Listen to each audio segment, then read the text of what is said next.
गुरुवे नमः। जुगादगुरुवे नमः। सतगुरुवे नमः। श्री गुरुदेव नमः। परम पिता परमेश्वर और गुरु साहिबान के रहमो करम से हम सब भाई बहन स्पिरिचुअल टॉक चैनल पर सत्संगों का आनंद ले रहे हैं। ये सत्संग श्री गुरु ग्रंथ साहिब के अंतर्गत सुखमनी साहिब के पदों के माध्यम से किए जा रहे हैं। आज हम श्लोक 8 का पद नंबर 5 लेंगे। पहले उसका उच्चारण करेंगे और उसके बाद उसके आंतरिक भाव को समझने का प्रयास करेंगे। गौरे सुखमणि महला 5वां। श्लोक 8वां। मन साचा मुख साचा सोई, अवर न पेखे एक बिन कोई। नानक ए लक्षण ब्रह्म ज्ञानी होई। और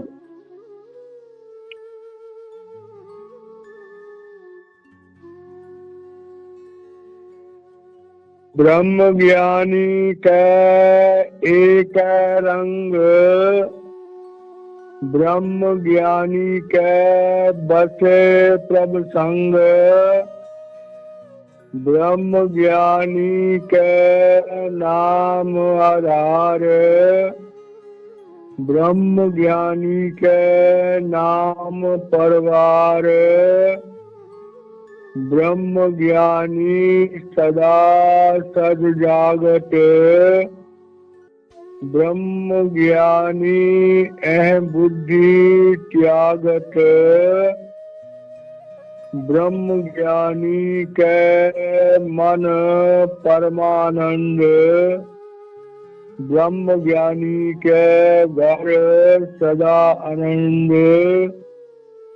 ब्रह्म ज्ञानी सुख सहज निवास, नानक ब्रह्म ज्ञानी का नहीं विनाश। प्यारे भाइयों बहनों, जब भी हम अपने धर्म शास्त्रों को पढ़ते हैं तो हमें नई से नई बातें सीखने को और समझने को मिलती हैं और जीवन के अनेक नए नए पहलू हमारे सामने आते हैं। हम सब लोग इंसान हैं और ये मनुष्य शरीर जो हमें मिला तो इसमें हमारे प्रारब्ध कर्मों के अनुसार हमारे जीवन का 75% हिस्सा पहले से ही पूर्व नियोजित है। एक आम इंसान को जब हम देखते हैं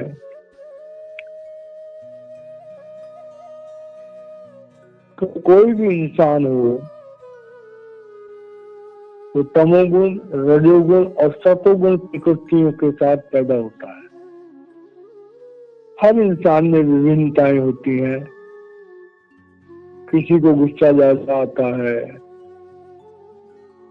किसी इंसान में मोह ज्यादा होता है, किसी में लोभ ज्यादा होता है, कुछ में विरक्ति होती है, कुछ में दया होती है, कुछ में पवित्रता होती है, कुछ लोगों में नम्रता होती है। और उनका जो प्रभु भक्ति की तरफ रुझान है वो भी अलग अलग किस्म का होता है।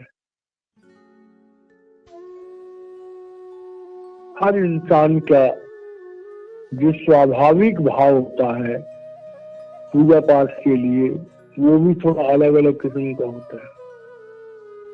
तो जो इंसान कर्मों के अंतर्गत मनुष्य का चोला धारण करता है, वो प्रकृति के गुणों के अंतर्गत उसकी सारी एक्टिविटीज होती है। और जब हम शरीर धारण करते हैं तो हमारे वातावरण के मुताबिक हमारी भावनाएं डेवलप होती है, हमारी भक्ति के तरीके डेवलप होते हैं, हमारे समाज के धार्मिक पहलुओं के आधार पर हमारी विचारधाराएं डेवलप होती है। तो संसार में जितने भी लोग मिलते हैं, उनके जीवन की जो रूपरेखा होती है वो उनके प्रारब्ध कर्मों पर आधारित होती है और उनके अंदर तमोगुण, रजोगुण, सतोगुण की प्रधानता होती है। ये एक निशानी है आम इंसान की। तीन तरह के इंसान हो गए। अब चौथी तरह के जो बिरले इंसान होते हैं वो तीन गुणों से परे होते हैं। उन्हें हम कहते हैं निर्गुण अवस्था। अब निर्गुण अवस्था की जो बात कहते हैं उसे कहते हैं प्रब्रह्म की अवस्था। तो प्रब्रह्म की अवस्था में जब तीन गुण नहीं है तो माया भी नहीं है, नकार भी नहीं है, तो वहां पर खाली आत्मा ही आत्मा है। और जब आत्मा निरोल हो जाती है तो परमात्मा का ज्ञान स्वतः हो जाता है। तो यहाँ पर जब हम एक समर्थ सद्गुरु कहो, ब्रह्म ज्ञानी कहो, आत्मवेता कहो, तत्ववेता कहो, जब ऐसे इंसान की बात करते हैं तो श्री अरविंद देव जी महाराज कह रहे हैं जिसकी पहचान करती है। जिसे माना हम संसार में जब हमारा दिल करता है कि हम किसी समर्थ महापुरुष के चरणों में जाएं और उनसे ज्ञान प्राप्त करें, तो हमारी तसल्ली कैसे हो कि ये समर्थ महापुरुष है। तो कह रहे हैं कि समर्थ जो महापुरुष होते हैं, ब्रह्म ज्ञानी के एक रंग। अब एक रंग में बहुत सारी चीजें आ गई,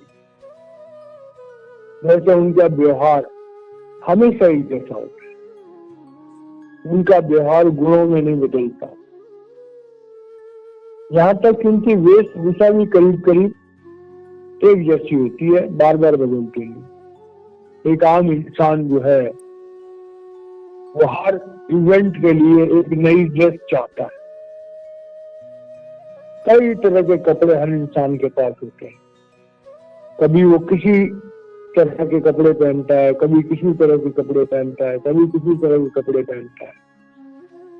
लेकिन एक महापुरुष जो होते हैं वो एक ही तरह की ड्रेस पहनते हैं, यहाँ तक कि उसका रंग भी एक जैसा होता है। उनके जीवन में एक रूपता होती है, विभिन्नताएं नहीं होती। उनके भोजन का जो एक स्टाइल होता है उसमें भी एक रूपता होती है, उसमें बहुत ज्यादा स्वाद नहीं होती। उनका प्रेम भी आत्मिक प्रेम होता है। तो हमारे जीवन में एक रूपता, अब एक रूपता अगर गुणों में की जाए तो उसका विचार ही बदल जाता है पूरा का पूरा। तो एक रूपता तुलनातीत, एक रूपता प्रभु के संसार में। तो उनका जो एक रंग है उस एक रंग की और आगे व्याख्या कर रहे हैं कि ब्रह्म ज्ञानी के एक रंग और ब्रह्म ज्ञानी के बसे प्रभु संग। अभी उनका जो एक रंग है वो एक रंग प्रभु का रंग है। ब्रह्म ज्ञानी के जो एक रंग है वो एक रंग भी प्रभु का रंग है। और प्रभु का रंग क्या है? प्रभु का रंग प्रेम है। प्रभु का रंग क्या है? प्रभु का रंग है मायातीत, माया से अतीत, माया से परे। अब ये बात तो हुई थ्योरेटिकल। तो हमारे शरीर में हमारी आत्मा पूरे शरीर में फैली होती है और हमारे शरीर में मूल चक्र पर लोभ है, इंद्रिय चक्र पर काम वासनाएं है, नाभि चक्र पर क्रोध और स्वामित्व है, हृदय चक्र पर मोह है और कंठ चक्र पर अहंकार है। तो जब तक हमारी आत्मा कंठ चक्र तक रहती है तब तक हम इन दुर्गुणों से बच नहीं सकते। हमारे स्वभाव में काम, क्रोध, लोभ में अहंकार की झलक होती है। लेकिन जब हमारी आत्मा हमारे कंठ चक्र से उठ करके आज्ञा चक्र पे आ जाती है तो वहां पर काम, क्रोध, लोभ में अहंकार और जो स्थूल माया है ये हमारी आत्मा से अलग हो जाती है। और वहां पर आकर के पहली बार हमें सच्चाई का असल मतलब समझ में आता है। इसीलिए जब हम किसी महापुरुष के पास जाते हैं और वो महापुरुष हमसे बात करता है तो उस समय महापुरुषों की जो चेतन सत्ता होती है, महापुरुष उसे खींचकर अपने आज्ञा चक्र पर स्थित कर देते हैं। तो बात बड़ी गहराई से समझ में आई। कोई भी समर्थ सद्गुरु होगा उसकी जो चेतन सत्ता है वो आज्ञा चक्र से नीचे नहीं आती है। अब कोई पूछे कि वो चलेंगे फिरेंगे कैसे, तो नाम मात्र के लिए जरा सी ताकत वो अपने नीचे के शरीर को दे देते हैं जिससे कि हाथ हिलते रहे, पैर हिलते रहे, उनको थोड़ा वो चलना पड़े तो चल सकते। लेकिन उनकी जो मैक्सिमम 90% से ज्यादा जो उनकी आत्मा की चेतन सत्ता है उसे वो आज्ञा चक्र पर रोक लेते हैं। और जब वो उसे आज्ञा चक्र पर रोक लेते हैं तो उनकी आंखों में विकार खत्म हो जाते हैं। इसीलिए कहा जाता है कि संसार में हमें कभी किसी की आंखों में नहीं झांकना चाहिए। और वैसे भी कहते हैं आंखों के द्वारा जो है वो काम वासना मार करती है, कानों के द्वारा क्रोध मार करता है। तो महापुरुष की आंखों में देखने के लिए कहा जाता है कि महापुरुष की आंखों में देखो, क्योंकि महापुरुष की आंखों में माया नहीं, विकार नहीं, उसमें प्रभु का नूर बरसता है। क्योंकि उनका प्रभु से कॉन्टेक्ट बना हुआ है। जागते हुए कि महापुरुष आंखें खोल के खड़े हैं उस समय भी उनका प्रभु से कॉन्टेक्ट बना हुआ है और वो प्रभु ही उनकी आंखों से देख रहा है और उनकी आंखों से नूर बरस रहा है। जो इंसान एक समर्थ महापुरुष के, जिंदा समर्थ महापुरुष की आंखों में देखता है तो उसको जो है रूहानियत की बहुत बड़ी दौलत मिलती है। इसीलिए कहा गया है कि spirituality can not be taught, it can not be bought, but it can be caught from someone who is one with God. कि अध्यात्म को हम न खरीद सकते हैं न सीख सकते हैं, ये तो किसी समर्थ सद्गुरु की आंखों के द्वारा जो नूर बरस रहा है उससे हम पकड़ सकते हैं, जब भी कर सकते हैं। अगर हमें रिसेप्टिविटी है तो महापुरुष की आंखों से जो दिव्य किरणें आती हैं उन्हें हम अपनी आंखों में स्टोर कर सकते हैं। तो ये पहचान बताई है कि जो समर्थ महापुरुष होते हैं वो जागते हुए भी उनकी जो चेतन सत्ता है वो आंखों से नीचे नाम मात्र की रहती है। अंदर में प्रभु से जुड़े होते हैं चाहे उनकी आंखें खुली हो और चाहे उनकी आंखें बंद हो, और वो प्रभु ही उनके शरीर में बैठकर उन आंखों से देख रहा होता है। इसीलिए एक समर्थ सद्गुरु जब संगत में आते हैं और लोगों को दर्शन देते हैं तो उनकी आंखों से नूर बरस रहा होता है, उनका चेहरा बिल्कुल शांत होता है, आंखों से नूर बरस रहा होता है। जो भाई बहन को दर्शन करते हैं उनके दिल में ठंडक पड़ गई होती है।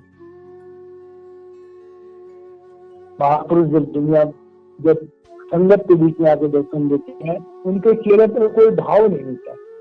क्यों नहीं होता? क्योंकि जो चेतन सत्ता है वो चेहरे से ऊपर उठा लेते हैं, उसे अपने आज्ञा चक्र पर स्थापित कर देते हैं। तो ये अवस्था जो है, ये अवस्था महापुरुष, इस अवस्था का वर्णन मेरे गुरुदेव का एक शेर है कि मस्त कुन साफी मरा के दे हिसाब, मुझीजा बनुमा देह जाने शराब, मन न ख्वाहम मुचि वो कब्जा अंध रू नम नग मह चंगो रहा।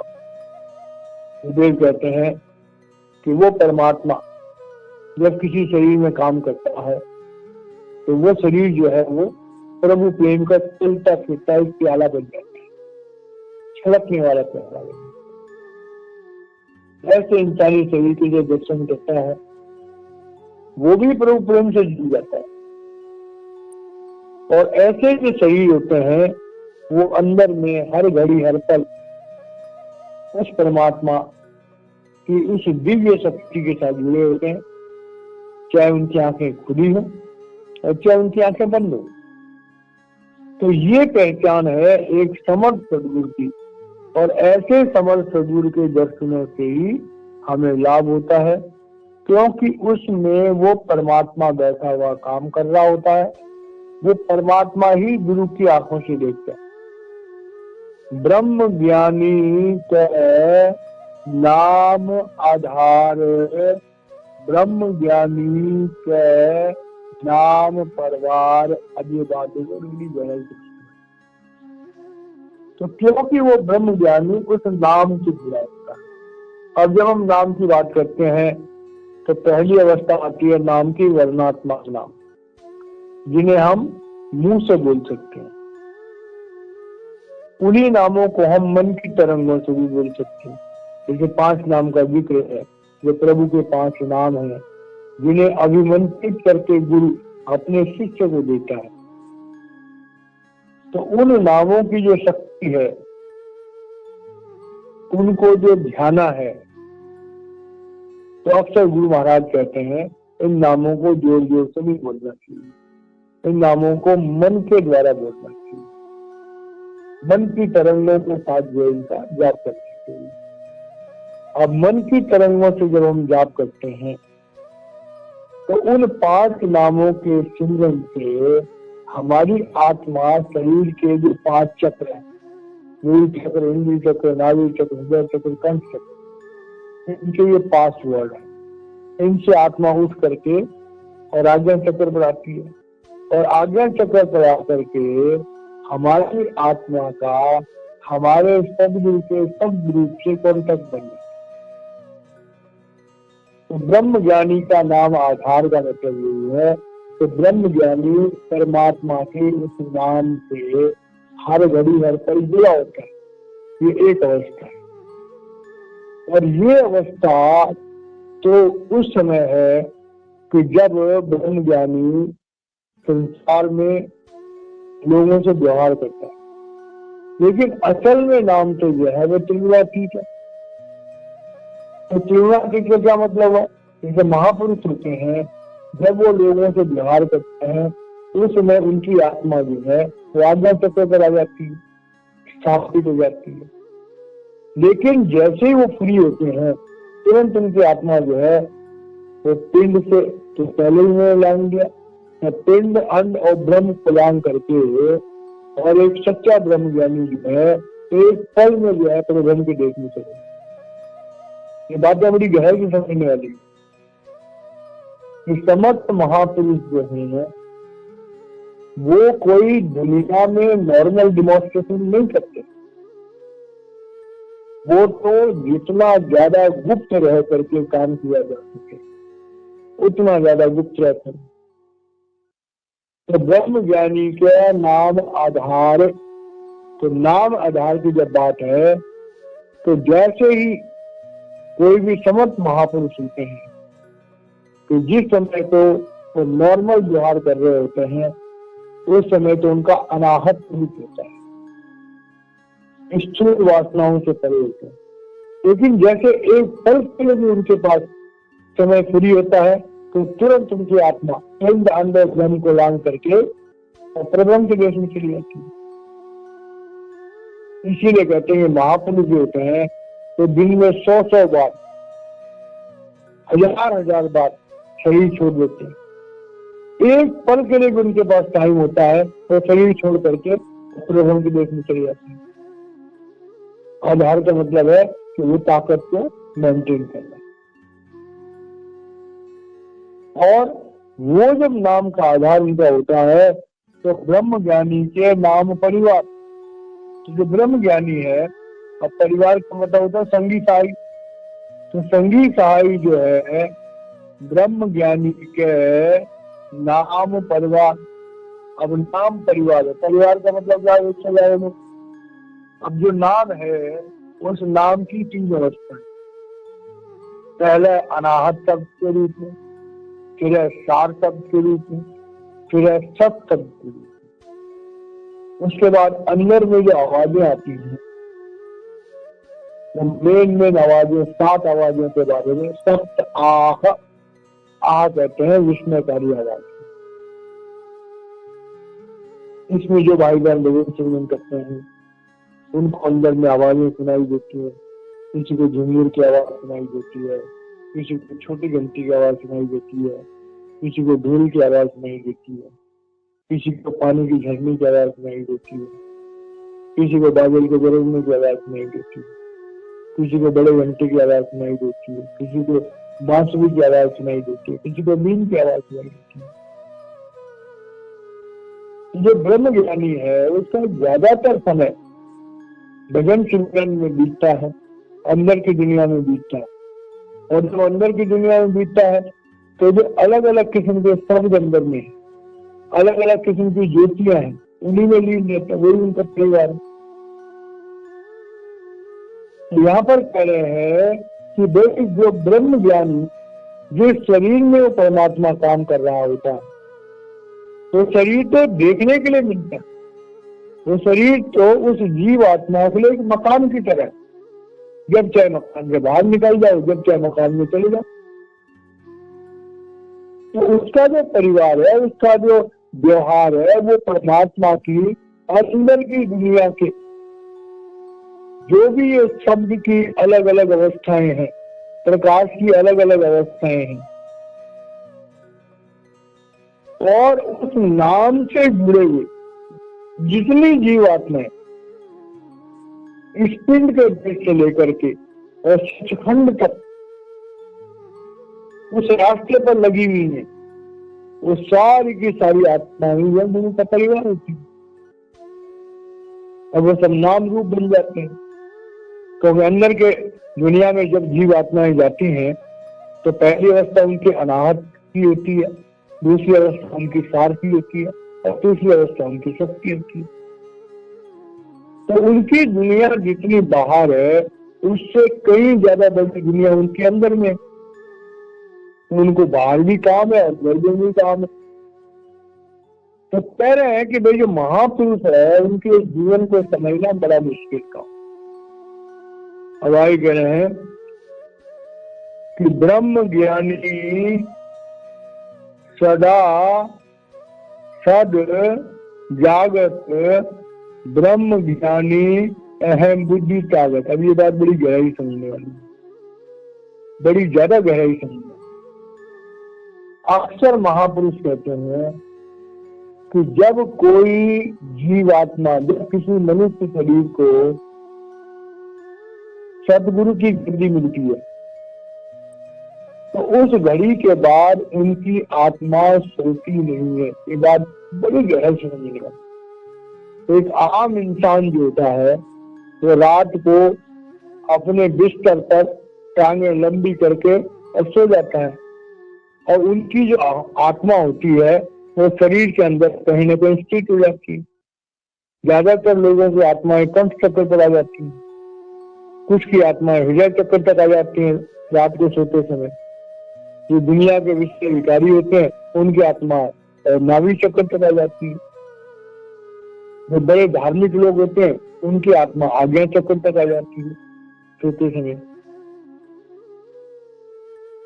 तो कह रहे हैं कि वे आम इंसान तो सोता है, मतलब उसकी चेतनता जो है वो कुछ देर के लिए शांत हो जाती है, लेकिन जो समर्थ सद्गुरु होते हैं वो कभी सोते नहीं है।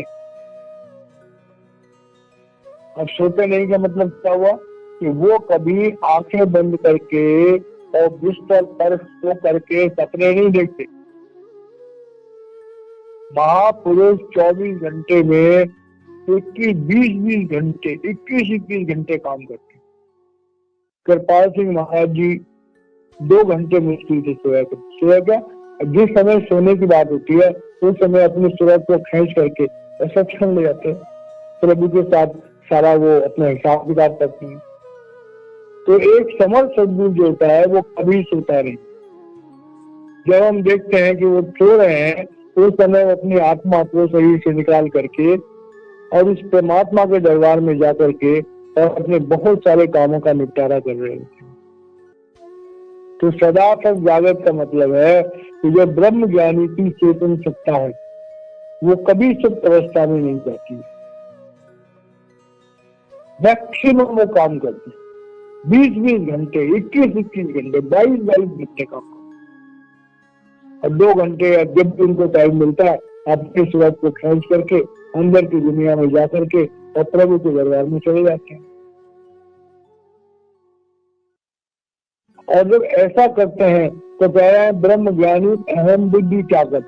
अहम बुद्धि का मतलब कि मैं शरीर हूं, मतलब वो कभी भी शरीर को अपना आपा नहीं कहते।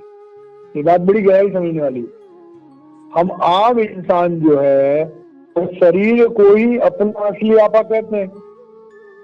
हमने कभी शरीर छोड़ के देखा ही नहीं, हमने कभी शरीर से बाहर निकल के देखा ही नहीं, तो हम तो इस शरीर को ही अपना रूप समझते हैं। लेकिन जो ब्रह्म ज्ञानी होते हैं, समर्थ महापुरुष होते हैं, तो दिन में सैकड़ों बार शरीर छोड़ते हैं। तो अहम बुद्धि का मतलब कि मैं शरीर हूं, मेरा अलग से कोई अस्तित्व है, उनके अंदर ये भावना नहीं होती है। क्यों? क्योंकि तो दिन में 100 बार शरीर छोड़ करके और उनकी आत्मा जो है अंदर में प्रभु से जाकर मिल के आती है। तो ऐसी जिनमें सिफत होती है उनको ब्रह्म ज्ञानी कहा जाता है, उनको समर्थ सद्गुरु कहा जाता है। श्री गुरु अर्जुन देव जी महाराज कह रहे हैं कि भाई ये अवस्था होती है एक समर्थ सद्गुरु की, कि वो एक तो उनकी आत्मा हमेशा जागृत होती है और वो स्वयं को अपना कोई अस्तित्व नहीं मानते। तब परमात्मा ही हर घड़ी हर पल उनके अंदर काम कर रहा होता है। अगर ब्रह्म ज्ञानी के मन परमानंद, ब्रह्म ज्ञानी के घर सदा आनंद। अब ये बात समझने वाली है कि परमानंद जो है वो असल में परमानंद की प्राप्ति तो सत्संग में होती है। जब आत्मा पहले गुरु में अभेद होती है, उसके बाद प्रभु में अभेद होती है, तो आत्मा उस प्रभु से चेतनता के महासागर में जाकर के अभेद हो जाती है, तब उसे परमानंद कहते हैं। तो मतलब क्या हुआ कि जो एक समर्थ सद्गुरु होता है वो हर घड़ी हर पल उस परम पिता परमेश्वर के साथ जुड़ा होता है। उस परम पिता परमेश्वर की आज्ञा से ही वो इस दुनिया में आता है और उस परम पिता परमेश्वर का जो संदेश है वही वो दुनिया को देता है। और उनके अंदर में तो ब्रह्म ज्ञानी के घर सदा आनंद।